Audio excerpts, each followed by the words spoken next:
Hello and welcome. You're watching To The Point.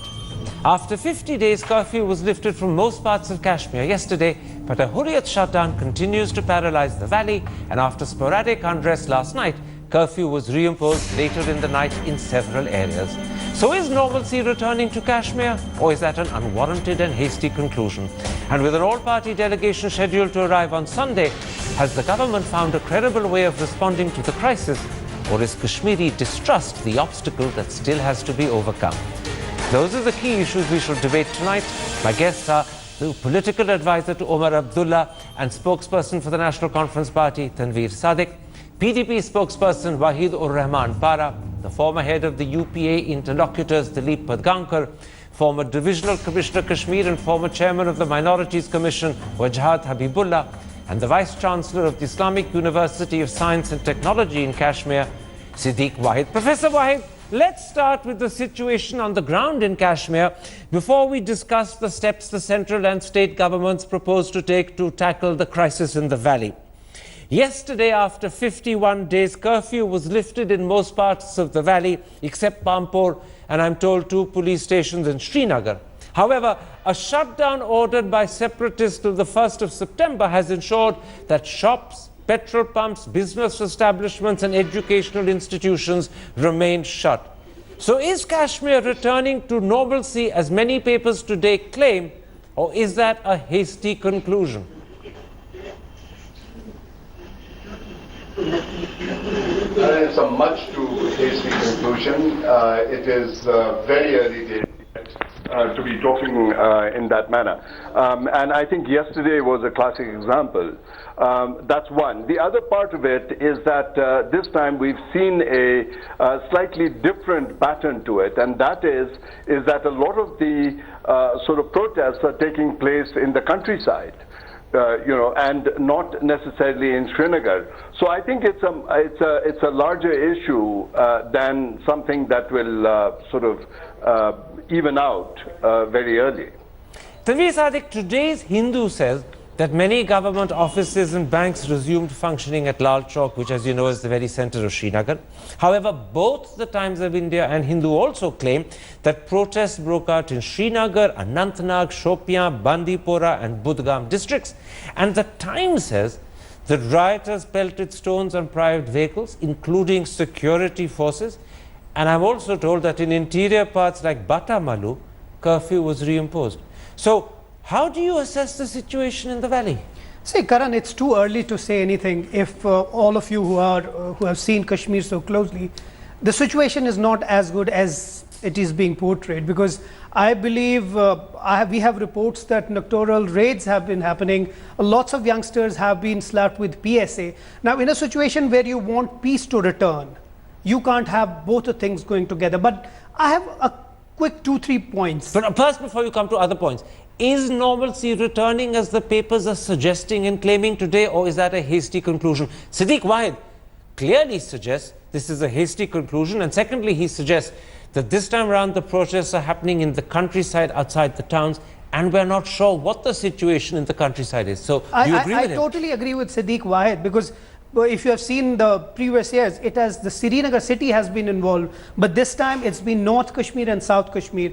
Now the media only takes Srinagar into its mind, but right now if you see all the protests, those protests have been happening in South Kashmir mainly, and those are the places where Burhan Wani was killed and all these strong protests have happened. Very quickly, I'm going to come back to you, Siddiq Wahid. Unfortunately, Wahid Ur Rahman Para, the PDP spokesperson, is a little late in joining us, which is a pity, because I'd like him to comment on this question.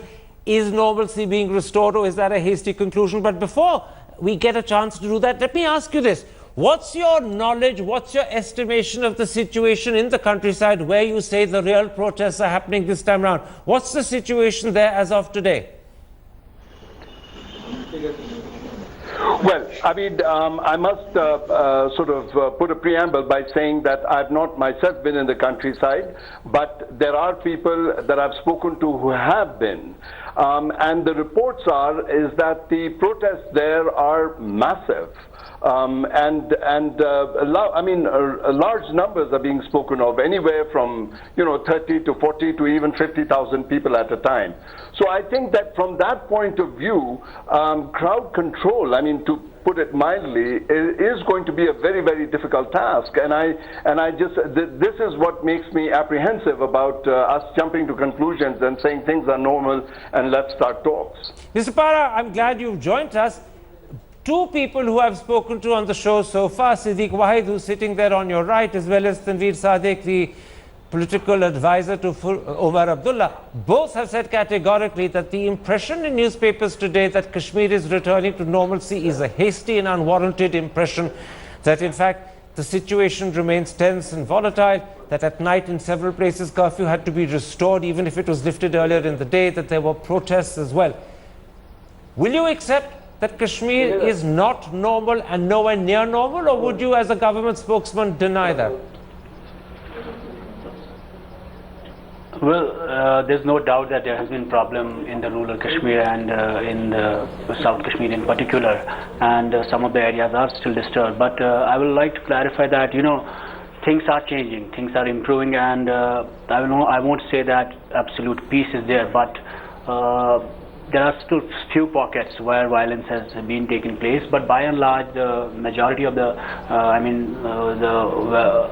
and large, peace has been restored. The police and the people as well there's huge urge for peace right now, and it's not that police is making. The people are also interested in making peace, and I think people have realized that a lot of damage has been already done. We have lost a lot of lives. Can I ask you this? And a lot of people have been injured as well. So, Mr. Para, can I interrupt? You're saying that in fact there is a huge urge for peace. You're also saying that in large parts of Kashmir things are returning to normalcy. How do you then account for the fact that there was an overwhelming response to the Hurriyat call for a shutdown yesterday, and I'm told an even bigger response today? So if people are yearning for peace and curfew is also lifted, why are shops, schools, educational establishments not suddenly functioning? Why are people responding to the Hurriyat call for a shutdown instead? Well, a lot of people are reporting the situation in different patterns. As you said, in some of the papers it's reported that there has been normalcy. Some of the papers have also reported that there is still shutdown. I will say that people are trying to come out of the homes. If you see, the transport movement has increased. Yes, you're right that schools are not functioning right now, because in many pockets there are these young children coming out and start blocking the roads. So the reason, it's very easy to really arrest them or book them, but the reason behind that we are taking much time is that we want peace to be made by the people itself, not by the police. So we don't want peace by police. We want a people's peace in Valley. It has taken a lot of time. It has taken 2 months now. But still, the onus of peace should go to the people. I'm stopping you there, Mr. Para. You want the people to make peace. You don't want the police to make it. That sounds enticing, but it also sounds a little glib. Because if the people are not restoring normalcy, then you're not going to get it either. But let me bring in Wajahat Habibullah, because Wajahat, you have a lot of experience as a former divisional commissioner in Kashmir. Now, clearly, lifting the curfew will always be a brave but necessary step. And equally clearly, there will always be sporadic or even longer outbursts of new violence, which will test the decision to lift the curfew. From your years of experience, particularly in the 80s and 90s, what's your advice to the authorities about this difficult decision, when to lift the curfew and for how long to keep it lifted, and how to show resolve when there are fresh outbursts of violence, as clearly there were both yesterday and today? What's your advice?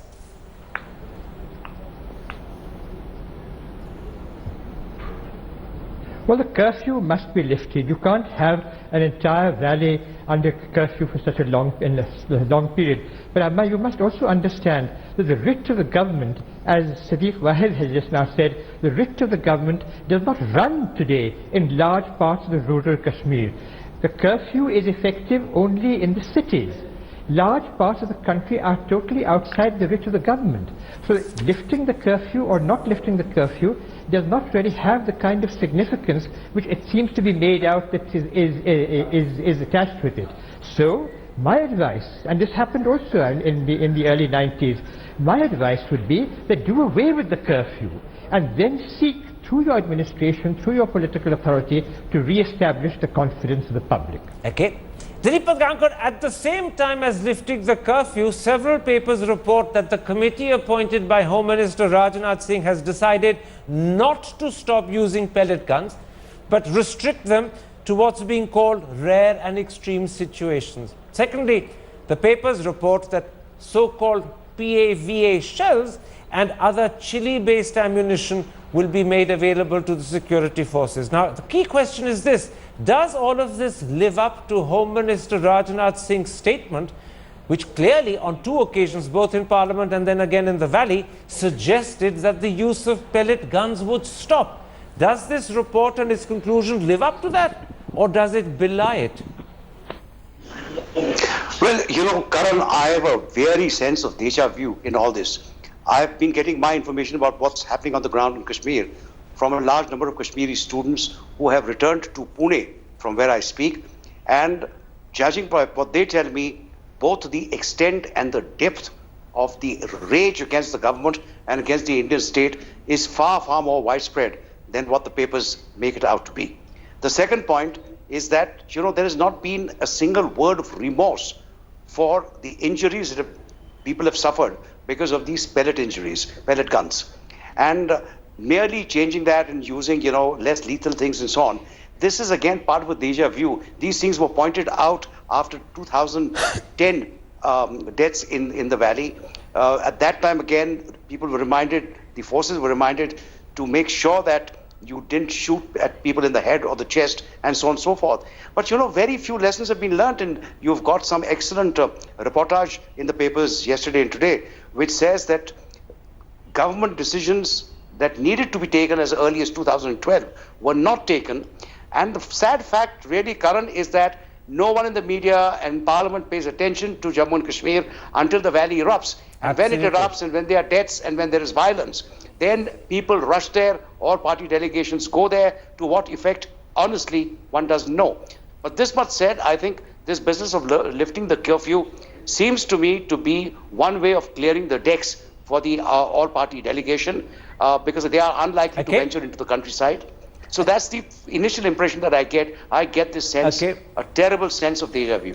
I'll come to that all-party delegation that will be visiting on Sunday in a moment's time, but let me, for the sake of the audience, point out that I believe and I think that the newspaper articles you're referring to about decisions that should have been taken in 2010 and 12 and were not taken was in fact today's front page story in the Indian Express by Praveet Swami, and it was about how critical decisions about the use of pellet guns and even more importantly decisions about how to train soldiers to use them accurately and properly were never taken, or when taken were not implemented. And if anyone's interested, they can go to that newspaper today and see it for themselves. Now, let's come, gentlemen, to the all-party delegation that will be visiting Kashmir on Sunday. Siddiq Wahid, newspapers reports suggest that it could be in Srinagar for 3 days, maybe then for a 4th day in Jammu. How has the news that an all-party delegation is coming and coming in just 3 days' time been received in the Valley?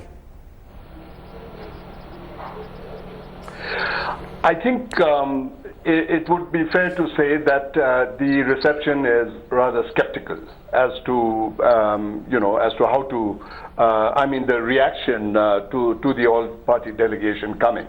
And having said that, and I must say that I share that view. And I share that view because the question must be asked. I mean, the details of the all-party delegation are, whom are they going to talk to? What are they going to talk about?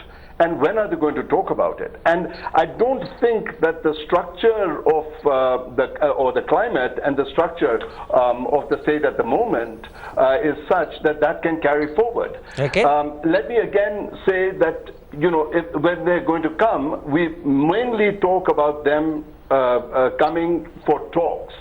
The thing is that I think the period for talks is over. Okay. And let me introduce a new word here, and I think that is that negotiations have to take place as to what the future is going to look like. And there I would ask, is Delhi prepared? I don't think they are. You raised many important questions, but for today and for this show, let's finesse and say that talks and negotiations are perhaps different ways of trying to say the same thing. Negotiations may be more acceptable to Kashmiri ears, talks may be more acceptable to ears south of the Banihal. Let's assume that they are the same thing. But there are three critical questions that Professor Wahid raised. Who will they talk to? What will they talk about? When will the talking start? Let's take the first question. Newspaper reports suggest, Tanveer, that even if the all-party delegation does not formally meet with Hurriyat separatists, individual members of the delegation will be free to meet the Hurriyat if they want. And apparently, in 2010, Ram Vilas Paswan and Sitaram Yechuri did meet Hurriyat members in their individual capacity.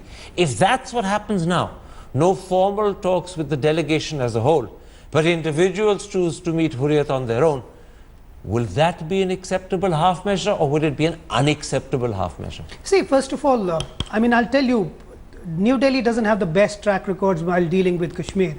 But I can say with the fact that if things improve, which I hope and pray it does, the people of Jammu and Kashmir, this will be the last chance that they will believe in all the even they'll put their trust in all the stakeholders. That includes the mainstream, the separatists, New Delhi, Pakistan. Because if now the all party doesn't go and do something on the ground, I feel this will be the last chance. But doing something on the ground means you have to talk to Hurriyat. Yes, of course. You'll have to talk to all the stakeholders. And you have to talk to Hurriyat formally as a group, or is it okay for individuals to do it on their own? See, Karan, you don't expect Hurriyat leaders to come knocking at their door and saying, let's talk. I think there has to be a back channel. They should come to a stage where they are able to come openly, because I don't think today the Hurriyat leaders will come openly and talk to... So a back channel has to be open to facilitate. That is the only way out.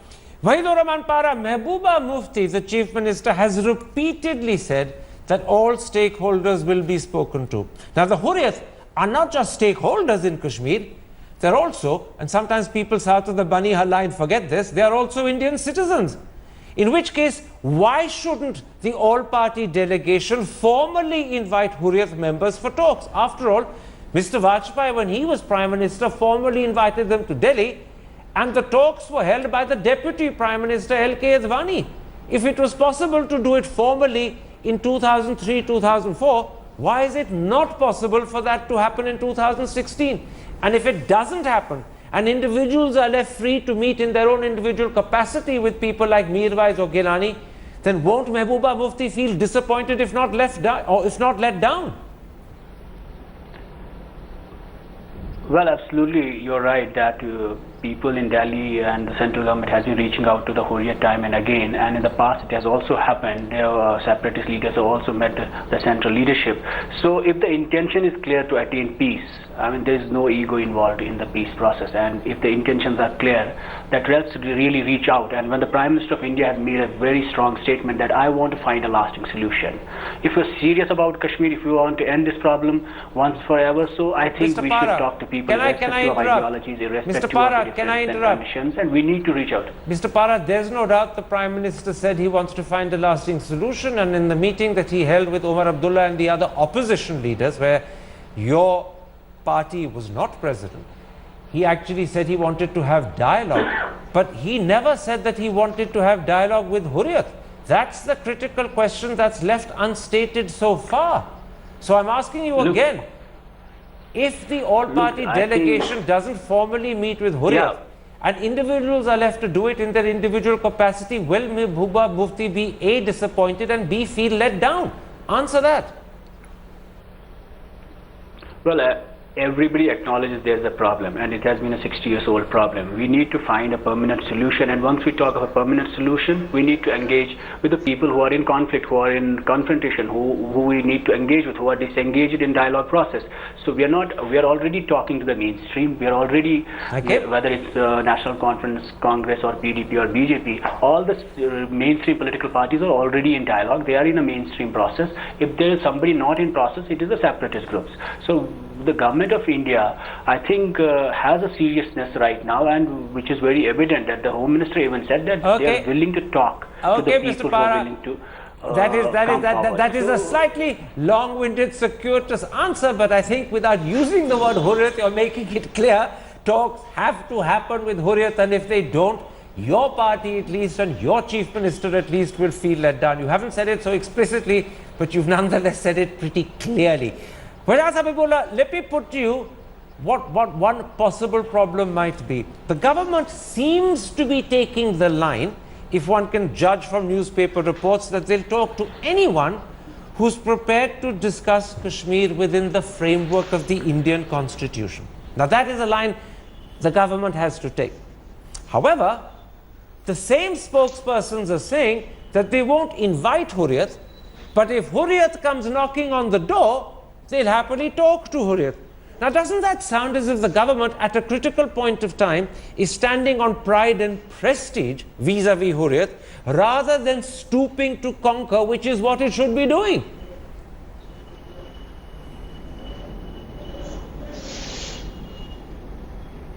But Karan, I fear that we and probably many of these discussions here are rather missing the point.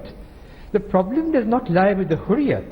The problem does not lie with the mainstream parties. Where does the problem lie? As Sadiq had said earlier, it lies in the rural areas, the young new leadership which has emerged in these rural areas. And I can see their correspondence on the Facebook. They are not prepared to talk. They don't want to negotiate. So, all those who are prepared to talk, which includes the Hurriyat, must be brought on board, and one must reach out to this element. When you talk about all stakeholders, the most important element of the stakeholders is this rebellious young people who have never known a life of peace. Can I interrupt you there, Mr. Habibullah? There's no doubt that the government has to reach out to the stakeholders and the protesters in the countryside, and they are not controlled by Hurriyat. They may not even accept the sovereignty or suzerainty or whatever word you want to use of Hurriyat. They owe no allegiance to Hurriyat. But equally then, how does the government reach out to them? Who do they reach out to? Because this is a spontaneous, almost leaderless protest. Who in the countryside does the government talk to? It's an almost catch-22 situation, isn't it? Give me a quick answer. Well, it's quite clear. No. It's quite clear. On the Facebook, the names of the persons who are the organizers in the local areas are very much there. Then one has to go out to reach out to them. One can't say that now, please come and talk to me, I'm ready to talk to you.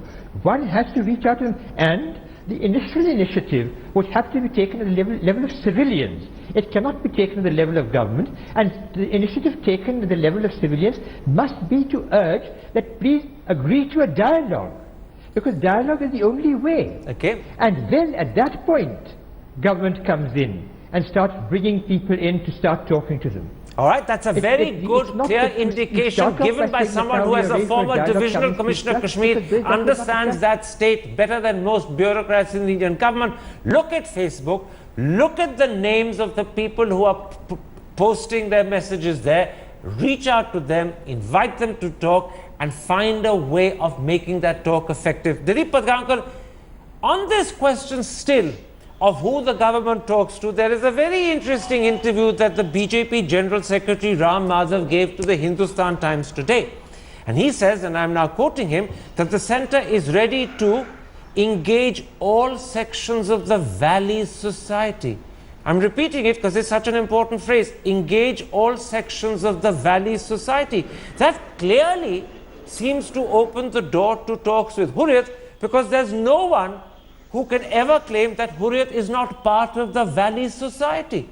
So if Mr. Madhav means what he said, the door is open to Hurriyat, it's open to these protesters that Wajat Habibullah says the government can identify through their posts on Facebook.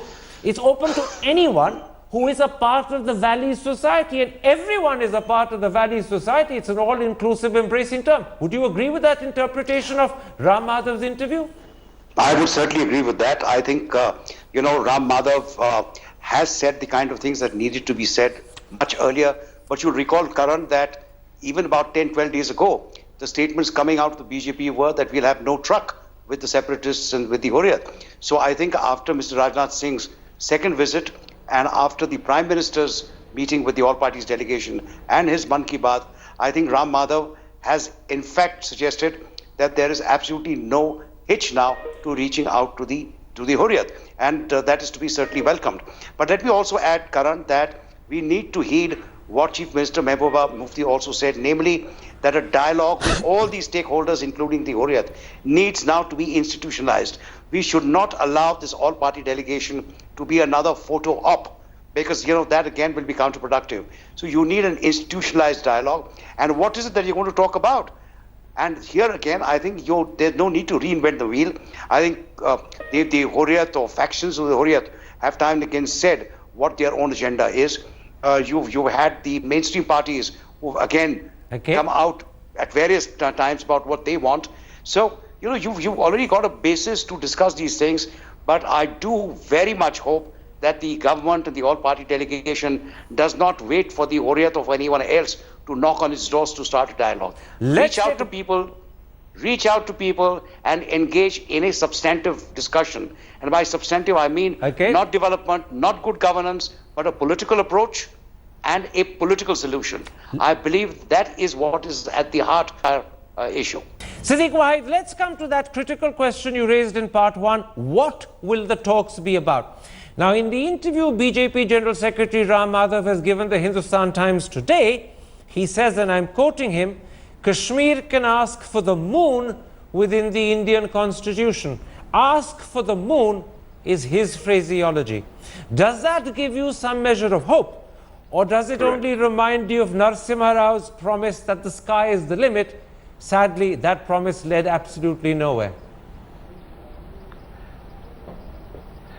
Absolutely. The latter would be my answer. And it is because I think, as we know, the moon is much closer, narrower in scope, and shorter in distance as to what is possible. So I don't think that holds out much hope. And that having said that, I think that another thing to remember, or at least, my sort of impression is that the government seems to be saying one thing while on the ground it is as hard as can be. And this is a cause for worry. But surely not. The fact that they've lifted curfew means that they're not as hard as can be. They may not be as soft as you want them to be, but they're clearly not as hard as they've been for 50 days. Surely that follows. If you've lifted curfew, that is a significant change. Yes, Karan, I agree. Lifted, but then imposed almost immediately after that. Okay. So number one. The other thing is, and this is one of the opacities that we are confronting in the present situation, is that we don't know what is happening out in the countryside. Absolutely. And reports that are filtering in, for example, people are saying that they're not even allowed to move out of their houses. So that spells to me hardness. Well, yes, that's a fair point. The problem is that because we don't know what's happening in the countryside, we could be speculating and relying on unreliable information and therefore misleading ourselves. So let's not go down that road, because the truth is we just don't know. Tanveer Sadiq, you've heard Siddique Wahid sound very skeptical. But the truth is Mr. Madhav went one step further. He also said to the Hindustan Times, when he was asked whether greater autonomy could be a solution to Kashmir, this was the answer he gave. Let them ask, let the Indian Parliament decide. Now, how do you read that? Is Mr. Madhav subtly opening a door, or is he avoiding a direct answer? Which of the two? Karan, haven't we heard no lesser than the prime ministers of this country speak about insaniyat, jamhuriyat, and sky is the limit?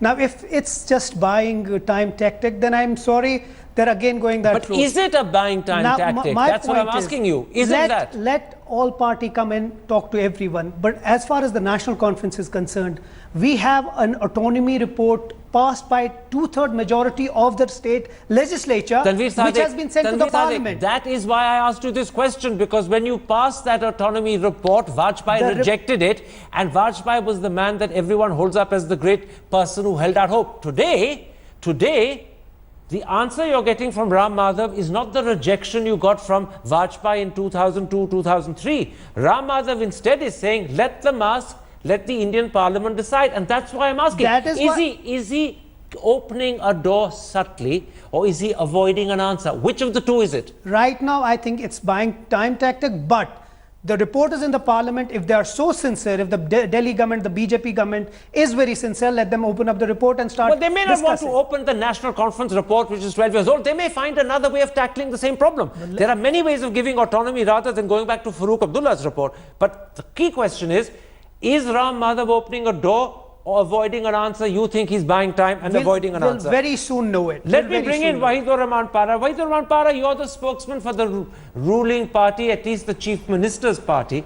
There is one other striking sentence in Ram Madhav's interview to the Hindustan Times. He says, and I'm quoting him, the JK issue is not just a law and order issue for us.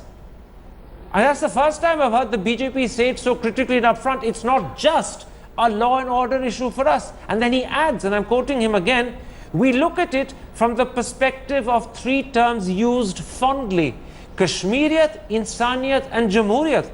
Now that sentence could have been said by Mahbooba Mufti, it could have been said by her father. It's being said instead by a BJP General Secretary. Is there a greater affinity behind closed doors between the BJP and the PDP on how to sort out this issue and how to tackle it than we realize? Can you answer that for me? I think that's what our position is, that Jammu and Kashmir is not a law and order problem, and it has never been a law and order problem. There is a political problem, and PDP's philosophy of as a party is that we believe in reconciliation. When we talk of reconciliation, whether it's intrastate and interstate reconciliation, so we always talk of dialogue and democracy, and that has been the basic philosophy behind the stance of PDP. Now you need to understand, once we entered in an alliance with BJP, the biggest thing which is like in our mind was that there's a powerful mandate in the country. Mr. Para, and it's high time that we come out of this mess and chaos in Kashmir. Let's not hear from you the normal speech and dialogue PDP spokespersons gave, because I asked you a specific question. Mr. Madhav did not talk about Pakistan as the core problem. The Home Minister did that twice. Mr. Madhav didn't do it. Mr. Madhav instead said, this is not just a law and order problem. He used language that Mahbooba Mufti and her father could have used. Now, all I want to ask you is a simple question. Are the BJP and PDP a lot closer than we realize on how to tackle this situation? Say yes or no, but give me an answer to that. Look, we are in alliance, we are closer, and there's no doubt. I mean, we are on the same page when it comes to find a lasting solution to this problem. And it's high time that the Kashmiri leadership comes out very seriously, including the mainstream and separatists, because there is a time in Delhi today. You have a very powerful mandate, you have a very powerful Prime Minister who can take Kashmir out of this mess. But the onus for this solution goes again. I mean, it is the separatist leader who need to come out and, I mean, all right, they Mr. have Para, to initiate I'm a dialogue. stopping you. Forgive me, I'm stopping you. At the beginning of your answer, you did say that the two parties in alliance in Srinagar are a lot closer than we realize, before you veered off to say other things. I think this is such a critical point, and that interview that Ram Madhav gave the Hindustan Times is so critical that I want to get the opinion of two other people who understand Indian politics and the BJP in particular and Kashmir specifically very well. First, you, Dilip Padankar, how do you read the Ram Madhav interview? The suggestion that they can ask for the moon. The answer to the question that if autonomy is the answer, he said, let them ask, let the parliament decide. The view that this is not just for us a law and order situation. How do you read all of that? Ram Madhav's statements in the interview with the Hindustan Times are, in my view, the most significant statements that one has heard about Jammu and Kashmir in years from any party. And I think it signifies a seminal shift as far as the BJP is concerned, of course, but also as far as the central government is concerned. Look at it very closely, Karan. He's not just leaving the door open, but what he's saying in substance is that the BJP will no longer insist on the abrogation of Article 370, for example. Secondly, that within the ambit of the Constitution, you are willing to entertain all kinds of ideas.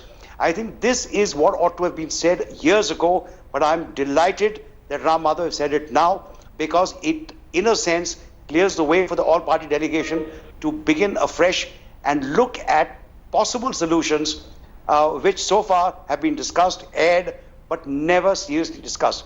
So my take on this is by far the most significant statement that one has heard from a senior functionary of the ruling party, and I very, very genuinely welcome it. One quick question, Dilip Padankar.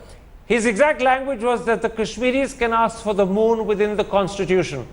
Now, you and I know that the Indian Constitution has been amended some 99 or 100 times. And once it's amended, it's still within the Constitution.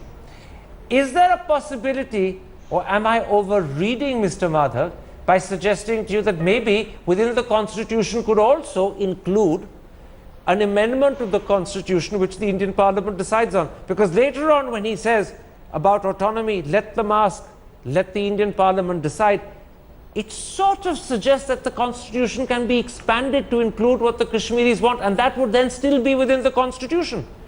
Absolutely. Absolutely. In fact, the Indian Constitution has time again proved to be extremely flexible. You've got all kinds of models that are available, and I believe it is entirely possible for Parliament to amend the Constitution in order to meet these political aspirations of the people of Jammu and Kashmir. And when I say that, I not merely mean the people of the valley, but also those of Jammu and of Ladakh, because let's not forget, these aspirations are diverse and even divergent. Absolutely. So it's a long, long haul, but nevertheless, I believe Ram Madhav has said something extraordinarily significant. Very quickly, Wajad Habibullah, you're a former senior civil servant. You understand how governments function. You're also a former divisional commissioner who has intimate knowledge of Kashmir. Do you think the Ram Madhav interview, which Dilip Padgankar believes is the most significant interview said by anyone from any party for many, many years, is as significant as he's suggesting, as significant as my questioning this evening is suggesting? A quick answer.